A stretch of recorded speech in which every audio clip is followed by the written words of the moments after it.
네, 여러분 안녕하십니까? 불꽃남자 25입니다. 오늘은 IT 용어 시리즈 6번째 시간으로요. 프로젝트 진행을 할 때 기획과 관련된 기본 용어 4가지 정도를 준비를 해봤습니다. 해당 용어에 대해서 기본적으로 기획자분들은 자세히 알 거고요. 기획자가 아닌 분들은 이런 거구나 라는 정보 정도만 이해를 하고 가시면 될 것 같아요. 네, 그럼 요구사항 정의서부터 제가 설명을 드릴게요. 이제 요구사항 정의서 혹은 명세서라는 그 용어가 있는데요. 이게 이제 IT 프로젝트를 할 때 고객이 개발하려고 하는 시스템의 요구사항을 고객들로부터 받아가지고 그걸 글씨로 정리해 놓은 문서라고 보시면 되고요.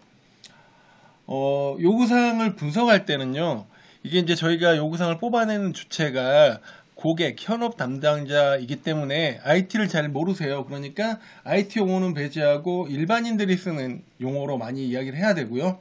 그 다음에 그 요구사항을 명세를 뽑아낼 때 그 고객들이 쓰는 언어나 표현들이 있어요. 그러한 표현을 그대로 요구사항에 녹이셔야 됩니다. 그래서 진행할 때는요, 먼저 프로젝트 초반에 고객한테 개발할 시스템의 필요 기능을 뽑아내는 거고, 해당 기능 내용을 정리를 하는데, 정의서는 기능에 대한 정의, 명세서는 이 기능 정의된 거를 상세하게 그 요구사항을 정리를 하는 것을 말하는데, 이제 둘을 하나의 문서로 보고 작성하는 경우도 꽤 많습니다. 그래서 제가 이제 샘플은 하나로 묶어진 거를 좀 설명을 드릴 텐데, 지금 이 화면 보면 잘 이해가 안 되실 거라서 안 보이실 거라 제가 설명을 드릴게요. 앞단에는 메뉴 구조에 대한 정보가 나와요. 그래서 이러한 메뉴의 정의를 하고요. 그러니까 이게 지금 정의서 기능의 역할을 하는 거죠. 그리고 여기 오른쪽에는 각각의 메뉴는 이런 상세 요구사항을 받고 있다라고 해서 정리를 하게 됩니다. 근데 요거를 이렇게 하나의 엑셀로 하는 경우도 있고요. 그 메뉴 정의, 그러니까 기능 정의는 엑셀로 하고 각각의 명세는 워드 같은 문서로 상세하기도 하는데 이제 프로젝트의 성격에 따라서 다르니까 그렇게 이해를 하시면 될 것 같아요. 근데 제가 여기에 아까 설명을 할 때 갭 분석이라는 이야기를 해놨는데요. 이게 뭔지 좀 설명을 드리면 요구사항은 기본적으로 아무것도 없는 상태에서 고객이 만들자고 하는 것들을 처음부터 만드는 개념인데요. 솔루션 같은 경우는 예를 들면 구매 관리 시스템 막 이런 솔루션 하는 업체가 있다면 그 솔루션은 이미 구매 관리에 대한 기능이 다 있는 거예요. 그러면 고객한테 갈 때 처음부터 이 기능에 대한 요구사항을 뽑아내는 게 아니고 우리 솔루션에 대해서 기능을 다 설명을 드려요, 고객한테. 그리고 나서 고객이 이 솔루션에서 제공하는 기능과 우리가 하는 업무 사이에 갭이 있습니다. 이 갭에 대해서는 시스템 수정을 통해서 고쳐주세요 라고 해서 분석하는 것을 갭 분석이라고 합니다. 네, 그럼 다음으로 IA 파일에 대해서 설명을 드릴 텐데요. 용어는 Information Architecture라는 그 단어의 약자고요. 보통은 그냥 IA 파일 이런 식으로 많이 부르고요. 그 다음에 본격적으로 이제 화면 설계에 들어가기 전에 고객한테 받은 요구사항을 이렇게 조금 구조화, 설계화하는 거예요. 근데 지금 말로만 들으면 잘 이해가 안 되실 거라서 제가 설명을 좀 보내드릴 텐데, 결론은 약간 메뉴 구조도와 같은 거죠. 메뉴를 이렇게 쭉 고객사항의 요구사항에 따라서 구성을 하고 각각의 메뉴에 대한 상관관계나 상세한 설명을 나타내는 건데, 샘플 양식을 보면 보는 것 같아요. 이것도 글자가 안 보이니까 제가 설명을 드릴 텐데, 요게 이제 메뉴 구조가 되는 거고 각각의 기능 사항들을 이제 요구 사항 받은 걸 실제 기능으로 정리를 하고 관련된 사항을 하는데, 기본적으로는 메뉴에 대한 경로가 표시가 되고 트리 형태로 표시가 된다라고 보시면 되고요. 그리고 개발을 위한 화면의 아이디나 이름을 정의를 다 여기다 해놔요. 그리고 이제 각 화면의 기능들을 명세하고요. 그 다음에 이제 명세된 화면이 예를 들어서 이게 HTML 형태로 진행되는 건지 아니면 내부 개발 기능인지 이런 식의 구분이라든지 이거는 그 일반 보도 화면이고 아니면 이건 탭이고 이건 팝업이고 이런 것들을 다 구분을 해서 이 개발하거나 화면 설계를 할 때 얘를 보고 하나하나 그 모든 내용을 파악할 수 있게 만들어 놓은 거라고 보시면 되고요.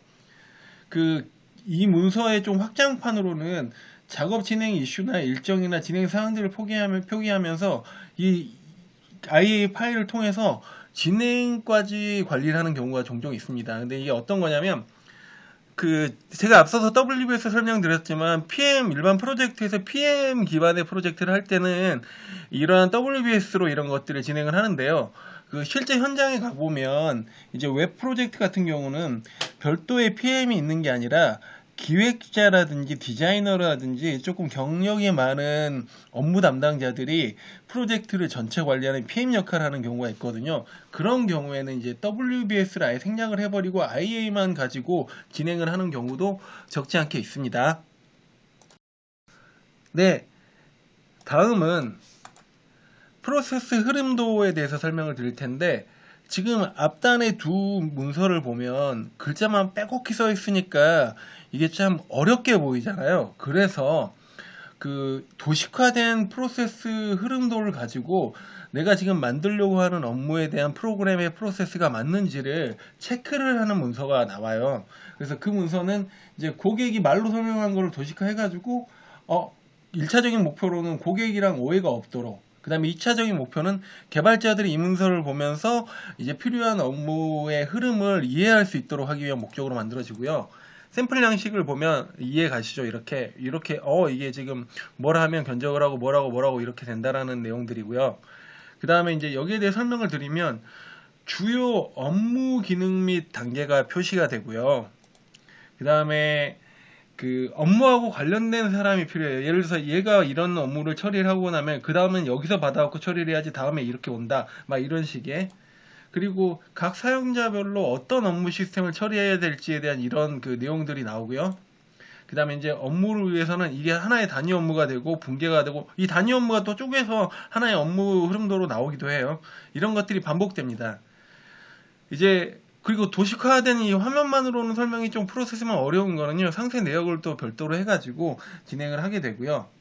이제 프로세스 흐름도는 참고로 플로우 차트, 업무 흐름도, 화면 흐름도 등 굉장히 다양한 이름으로 회사마다 다르게 쓰고 있다라는 거 이해해서 대충 차트 흐름도 이래가지고 이런 도식화가 되면 프로세스 흐름도의 일종인가 보다라고 생각하시면 됩니다. 네, 마지막으로 이제 스토리보드에 대해서 설명을 드릴 텐데요. 자, 이전까지 설계된 이제 많은 기능들이 나왔으면 실제 프로그램을 만들어야 되잖아요. 그래서 프로그램 화면과 유사하게 화면을 그리는 화면 설계서라고 보시면 되고요. 이제 모든 기획을 하시는 분은 이 화면 설계서를 당연히 깔끔하게 하기 위해서 노력을 해야 되고요. 그리고 업무 능력이 좀 더 좋은 기획자분들은 UI, UX까지 고려해서 화면 설계를 하는데, UI, UX라는 단어가 생소하실 수 있을 것 같아서 설명을 드리면, 같은 화면을 설계를 해도 사용자가 더 쉽게 이해하고 보고 따라할 수 있도록 설계를 하는 것을 UI, UX라고 보시면 될 것 같고요. 그래서 이러한 샘플 양식인데, 여기에는 기본적으로 어떤 메뉴의 순서인지, 그 다음에 화면의 기본적인 아이디라든지 화면 이름이라든지를 표시를 하고요. 그 다음에 실제 화면에 UI를 그리는 거예요. 유저 인터페이스라고 하는 거의 약자거든요. 그리고 주요 기능을 이렇게 이제 이 넘버링을 하게 되고요. 넘버링한 주요 기능에 대해서 뭘 하면 뭘 하게 된다라는 이런 설명을 집어넣을 수가 있게 됩니다. 그래서 이제 웹 에이전시라든지 웹 기반의 간단한 프로젝트 할 때는 이 화면을 설계하는 거를 SB, 스토리보드라고 많이 이야기를 하고요. B2B 쪽, 그러니까 예를 들어서 업무 시스템, 우리 구매 관리 업무 시스템 막 이런 데서는 이 스토리보드라는 용어보다 화면 설계서나 화면 정의서라는 표현을 많이 쓰게 되고요. 이러한 B2B 업무 시스템에서는 이제 실제로 안에 들어가는 기획 자료에 더 복잡한 개발의 내용들이 많이 들어가기도 해서 기획이랑 개발이 조금 섞여서 들어가는 문서 형태로도 많이 씁니다.